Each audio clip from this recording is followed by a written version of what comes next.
So defense in depth, what we want to discuss here is the types of management versus the cost to business. So prevention, of course, is very important. If a hacker gets stopped there by your antivirus or your intrusion detection program or a firewall, or Stu in accounting knew not to click on that link even though it looked like it came from the CEO, all those work to a certain extent. The more they work, the better. And that means the lowest overall cost to a business if it's stopped in prevention. Some stuff does get through. We have privilege access management to try to keep the hacker from attacking, accessing the server. We have some behavioral analytics, some intrusion response services. Maybe your company has a stipend, with an IR firm like Crucible. Network segmentation is great. Those all, if the attacker is inside the network moving around, then isolation is now the strategy that must be used because they got past prevention. We see $2.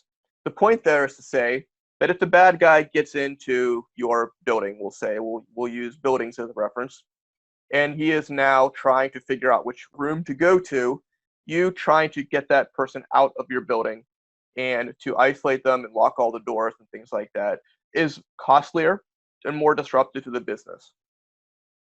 Recovery, of course, is when the attacker gets to this point, and it can happen very quickly with ransomware, going to backups, disaster recovery techniques, deciding on whether or not to pay the ransom, which honestly is not always the largest cost involved, calling up your cyber insurance company, calling up your vendors to tell them you're going to miss deadlines, or even trying to sell the business.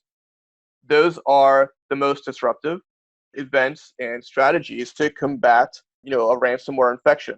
I think we kind of already know that, right? If everything goes down and you're sending people home, then that is the biggest disruption. You really wish you could have stopped the attacker at isolation or prevention. It definitely is the point of survival for the business at that point.